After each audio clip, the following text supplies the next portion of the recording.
Olá, irmãos e irmãs. Bom dia a todos. Estamos reunidos em mais um domingo de escola dominical para engrandecermos o nome de Deus e aprendermos mais, nos alimentar da palavra do Senhor. E neste momento entoaremos o cântico Vem derrama paz.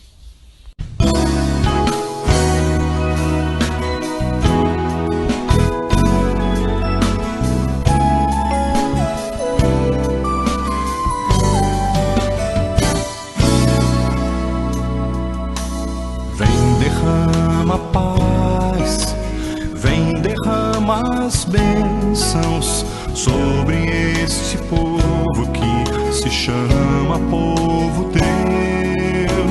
Dá-nos teu amor, dá-nos tua força, para que tentações não venham a nos desviar.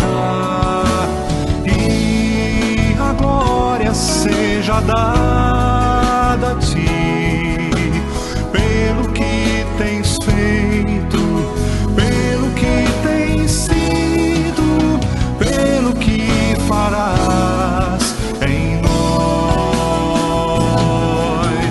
E a glória seja dada a ti, pelo que tens feito, pelo que tens sido, pelo que farás em nós.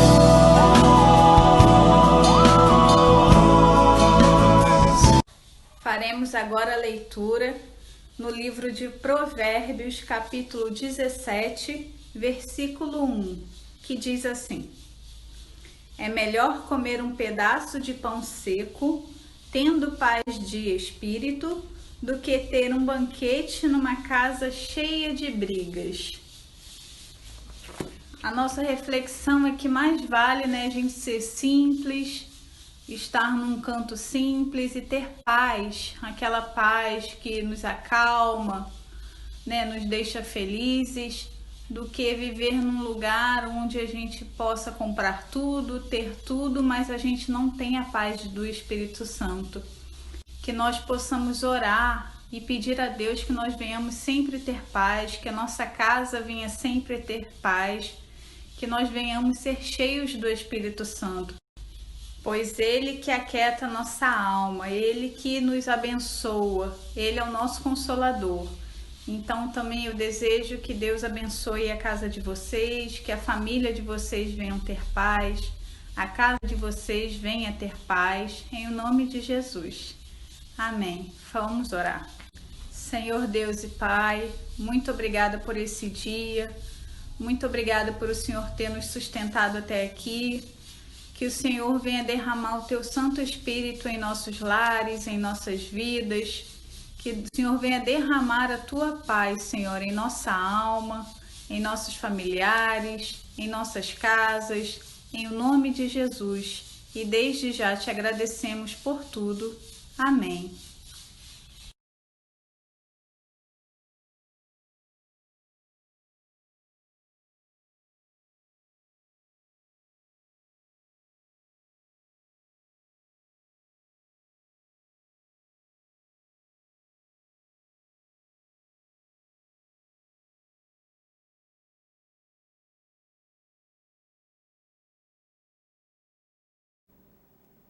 Então, o caminho espiritual do Oriente é um caminho que busca a interioridade do ser humano. Nosso caminho ocidental busca a exterioridade. Cristo está lá, Deus está lá, o universo está lá, vamos à lua, vamos às estrelas mais distantes. É o caminho para fora. O Oriente não caminhou para, como diz um dos místicos de Sri Lanka, que o caminho para dentro é tão perigoso como o caminho para fora. É tão arriscado como ir à Lua, a Marte, as galáxias mais distantes, porque nos podemos perder, nos podemos equivocar. Então toda a mística oriental procura criar um centro com tal força e vigor que sateliza toda a realidade ao redor. e refaz a percepção da totalidade. E você se move nessa totalidade como na sua casa, com profunda serenidade, sem nenhum medo, porque nada pode ameaçá-lo, porque tudo está envolto ao redor desse centro poderoso, com a meditação, pelo desprendimento, pelo caminho ético extremamente coerente.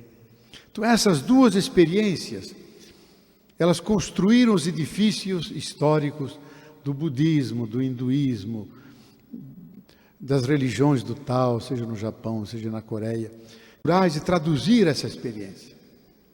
E como no cristianismo ou no Ocidente, produziu as muitas instituições religiosas atrás das quais está uma experiência religiosa. Seria interessantíssimo aqui, mas nós não temos tempo para isso, de analisar essa grande experiência espiritual das religiões afro-brasileiras, que são experiências profundamente ecológicas, que se dá conta que o axé é como o nosso Espírito Santo, é a energia cósmica que pervade todo o universo e empapa toda a realidade, e ela se concentra no ser humano, fundamentalmente mais na mulher do que no homem. E que por isso faz que toda a realidade seja viva. E o Exu não é aquele demônio que nós devemos expulsar, é o portador por excelência do axé, da energia universal, que atua dentro de nós como força de irradiação, com abertura para captar mais energias e colocá-las a serviço dos demais. Seria um longo caminho, não quero entrar por aqui. O que eu quero dizer é o seguinte, para retomar o nosso tema, que nós falamos de espiritualidade quando mergulhamos nessa profundidade e experimentamos essa realidade. Espiritualidade tem a ver com experiência, não com doutrina, não com dogmas, não com ritos, não com celebrações. Podem esses caminhos institucionais, e grandioso é quando a religião consegue canalizar a experiência espiritual e beber continuamente da sua fonte. Então é uma religião que guarda a sua altura, a sua reverência, a sua grandeza, nem os aterroriza nas suas consciências, nem os prende na trama dos seus dogmas, mas entende tudo isso como aceno sobre o mistério, como indicações sobre o inefável. E só está contente quando leva o ser humano a mergulhar nessa realidade. Só está contente quando leva o ser humano a mergulhar nessa realidade e não prendê-lo nas suas instituições. Nós vemos isso de uma forma paradigmática, exemplar, no livro de Jó. São 42 capítulos, onde Jó começa a brigar com sua mulher, depois com os 4 amigos, depois com todo mundo que se acerca, e no fim ele se enfrenta com Deus mesmo. E Deus aceita o desafio, diz, vem cá, já que você quer litigar comigo, vamos litigar. Porque é a suprema arrogância de Jó, e a suprema dignidade nossa. Nós não queremos brigas pequenas, é com Deus mesmo, é com Deus mesmo. Por isso os salmos estão cheios de lamentações, blasfêmias, gritos com Deus e louvações. Essa é a experiência do sagrado, a experiência religiosa. Então Deus aceita o desafio e desafia Jó a dialogar com ele. E Deus começa grande. Criei o universo, joguei as estrelas, coloquei as montanhas, criei os mares com seus monstros. Onde você estava? E Jó fica cada vez mais pequeno. Eu disse, sou tão pequeno, não quero litigar, não digo mais nenhuma palavra.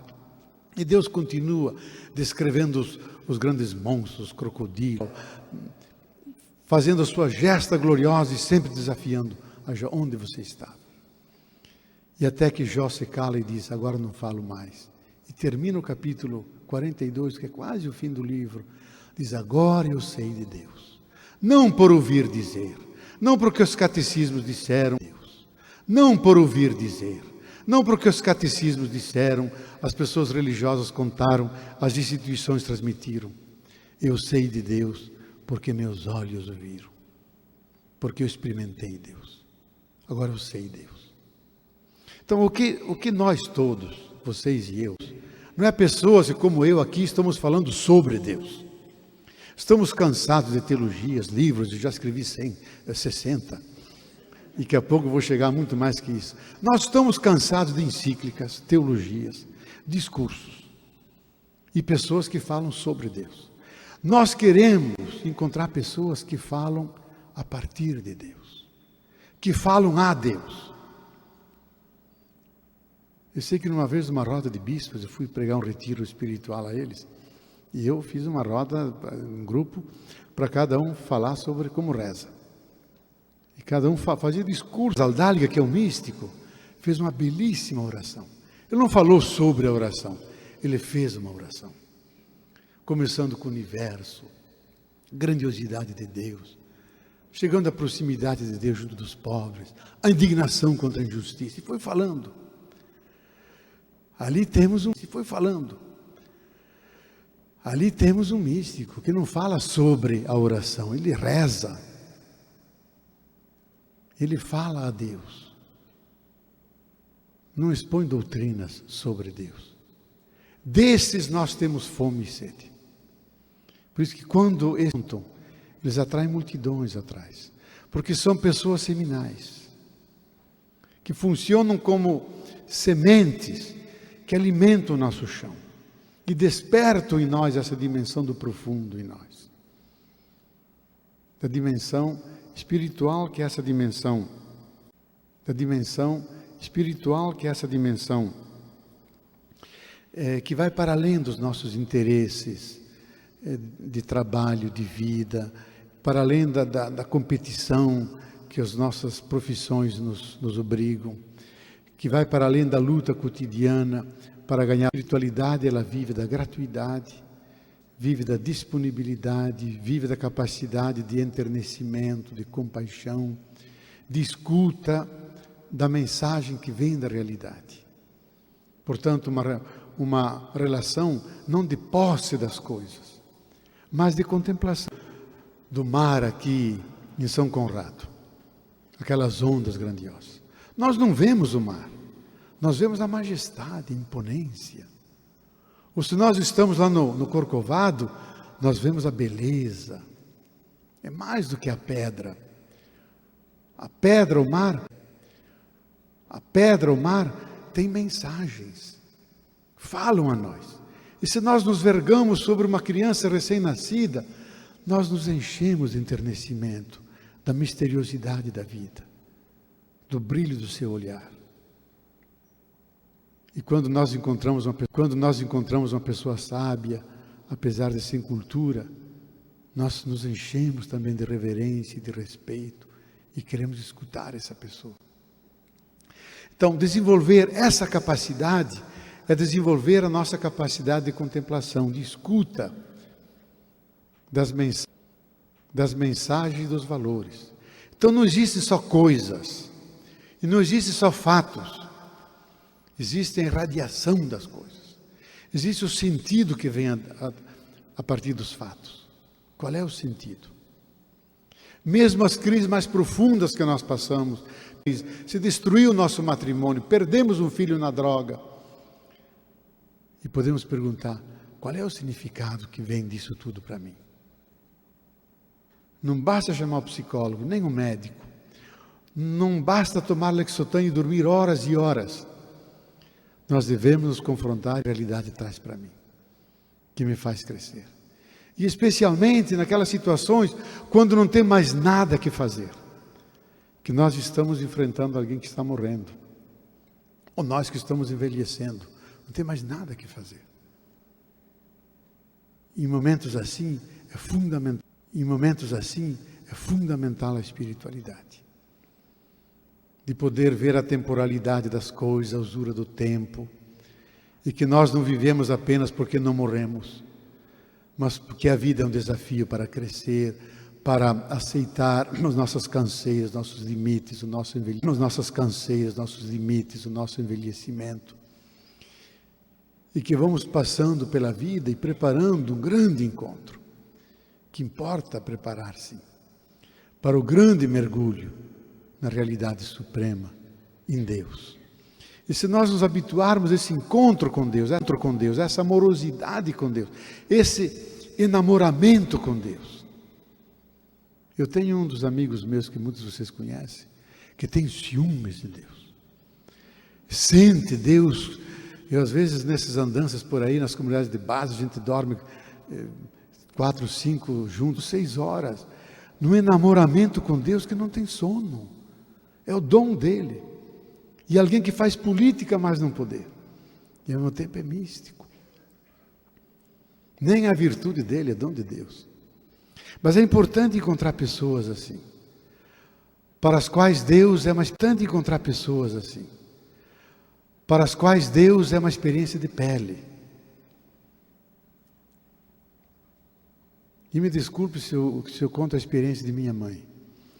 Minha mãe era analfabeta, nunca quis aprender a ler. Eu trouxe um caderno e um lápis bentos pelo Papa Paulo VI, para ela, pelo menos por causa do axé do Papa, se animasse. Jogou tudo longe. Diz, para que eu tenho 11 filhos que fizeram a universidade, quase todos se doutoraram, para que eu quero aprender a ler e escrever? Eles sabem para mim. Mas era uma mulher de uma grande sabedoria existencial e uma profunda piedade. E eu costumava gravar coisas minhas que eu escrevi para ela escutar, e ela escutava e dizia, onde você aprendeu tudo isso? Eu nunca te ensinei isso.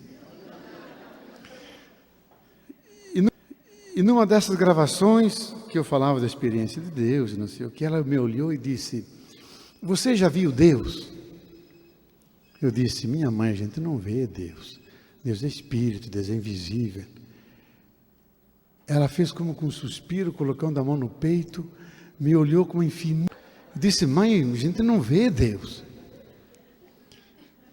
E ela disse, você não vê Deus, eu o vejo todos os dias. Quando o sol se põe, ele passa com um manto fantástico, lindo. Ele é sempre sério. E teu pai que já faleceu vem atrás, olha para mim, sempre sério. E teu pai que já faleceu vem atrás, olha para mim e dá um sorriso e vai junto com Deus. Eu vejo ele todos os dias.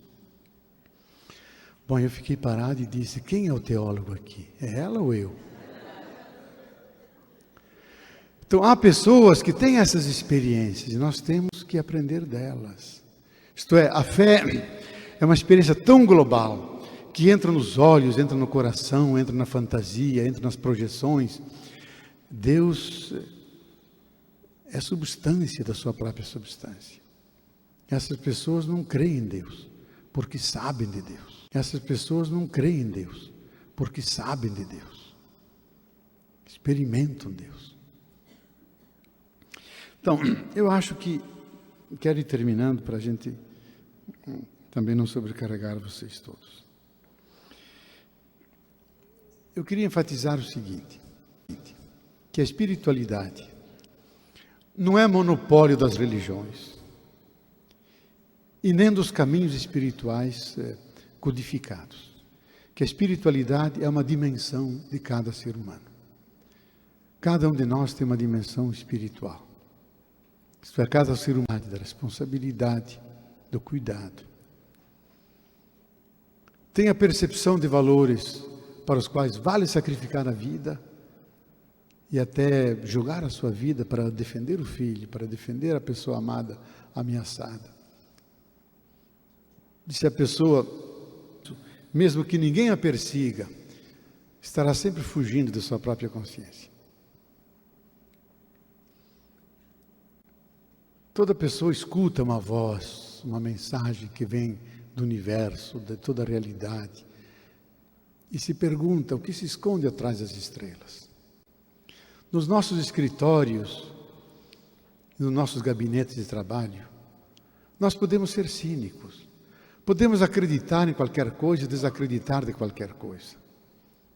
Mas nós não podemos desprezar a aurora que vem. Desprezar a aurora que vem. Não podemos odiar o olhar inocente de uma criança que nasce. Não podemos, indiferentes, olhar a profundidade do céu estrelado, sem cair no silêncio e na perguntar o que se esconde atrás das estrelas. Qual é o caminho da minha vida? O que posso esperar depois da minha vida, talvez cansada e longa? O que me espera? O ser humano coloca sempre essas questões. Elas estão sempre na agenda de cada pessoa. Quando colocamos tais questões, nós nos revelamos seres espirituais. E quando nos abrimos a acolher essas mensagens, orientar nossa vida para que isso produza leveza, irradiação, humanidade, aí exercemos a nossa dimensão espiritual. Texto de um dos grandes conhecedores da psique humana, junto com Freud, que foi Carlos Gustavo Jung, que deu muita importância à religião no processo de individuação, porque a religião trabalha, e a mística e a espiritualidade trabalha grandes sonhos, e a mística e a espiritualidade trabalha grandes sonhos, projeta grandes esperanças. Aí diz Jung: em todos os meus clientes, na segunda metade da vida, isto é, tendo mais de 35 anos, não houve um só cujo mundo não fosse constituído pela questão da sua atitude religiosa. Todos, em última instância, estavam doentes por terem perdido aquilo que uma religião viva sempre deu, em todos os tempos, aos seus seguidores. E nenhum curou-se a atitude religiosa que lhe fosse própria. Isso está claro. Não depende absolutamente de uma adesão a um credo particular, nem tornar-se membro de uma igreja, mas tem que integrar a sua dimensão espiritual. Eu creio que isso é profundamente verdadeiro, aquilo que Jung diz. Cada um de nós tem essa dimensão. Nós estamos acostumados a analisar nossos problemas financeiramente, psicologicamente, juridicamente. Devemos analisar nossos problemas também espiritualmente. Muitas das nossas angústias, das nossas doenças, vêm por uma dimensão espiritual não desenvolvida, ou anêmica, ou distorcida, ou totalmente ocultada. Então há dentro de nós uma chama sagrada, pela nossa cultura coberta de cinzas, pela nossa cultura coberta de cinzas, de consumo, da busca de bens materiais, de uma vida distraída das coisas essenciais da vida. Então devemos tirar essas cinzas sagradas. Talvez esse seja o significado maior da festa que dentro de pouco celebramos, e com isso quero terminar, que é a festa do Natal. Que o espírito do Natal é exatamente oposto ao espírito dominante na cultura hoje mundial, que é um espírito pelo consumo, pela compra, pelo negócio, pelo interesse, pela mercadoria. Queremos fazer mercadoria de tudo. O Natal vive da gratuidade, vive da singeleza, vive da convivialidade, vive da doação, o dom, um fazer presente ao outro. Vive da alegria de ver uma vida nascendo. E não pode haver tristeza quando nasce a vida. E saber que essa criança, o divino infante que está aí, somos nós fundamentalmente. Porque há uma dimensão em nós de criança dourada que nunca se perdeu. Dourada que nunca se perdeu. E que mesmo para além da idade adulta, ela está aí reclamando os seus direitos. Que é de entender a vida também como algo lúdico, algo leve. Algo que vale por ele mesmo. Pouco importa os interesses que nós investimos na nossa vida. Que a vida vale por ela mesma. Porque é um valor absoluto. O Natal quer ressuscitar essa dimensão espiritual no ser humano. E dizer que é nessa atmosfera que Deus também se acercou a nós. Era que Deus também se acercou a nós. Não veio como um César poderoso, nem como sumo sacerdote no auge da sua santidade, mas se acercou na forma de uma criança pobre, que nasce num subúrbio e que todos pudessem ter o sentimento de ternura para com uma criança, que nós carregamos no colo e nos vergamos sobre ela maravilhados, pois esse é o caminho que Deus escolheu para acercar-se de nós, para poder dar conosco. Talvez é um Deus que não nos explique por que o mal do mundo, mas Ele sofre junto. Que Ele não nos dá as razões por que tanto trabalho para tão pouca felicidade. Ele trabalha junto, é carpinteiro. Isto é, Ele não deixa nada do que é radicalmente humano de ser assumido. A tristeza quando morre um amigo, Lázaro. Entretém amizade com duas mulheres, por mais escandaloso que fosse naquele tempo, Marta e Maria. Que se enche de iracúndia sagrada quando vê o sagrado manipulado e pode tomar do chicote. Mas ao mesmo tempo também se enche de ternura, abraçando as crianças e dizendo que ninguém as afaste. E tudo isso é Jesus. Tudo isso é Deus na nossa humanidade. Então encontramos Deus dentro na nossa humanidade. Então encontramos Deus dentro de nós. Não precisamos buscá-lo aqui e ali, buscá-lo na nossa interioridade. Porque aí ele penetrou e nunca mais saiu, nos fazendo filhos e filhas. E depois ele vem e toma o que é.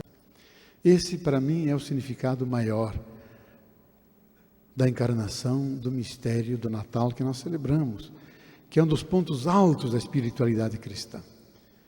Que mesmo dentro de um mundo altamente conflitivo, ameaçado de todas as partes, podemos quase fazer um parênteses e dizer, agora não, agora vamos festejar, vamos comer, vamos ser todos irmãos e irmãs, vamos acender a luz, na convicção de que a luz tem mais direito que todas as trevas, por causa dele. E nós somos irmãos. E nós somos irmãos e irmãs dele.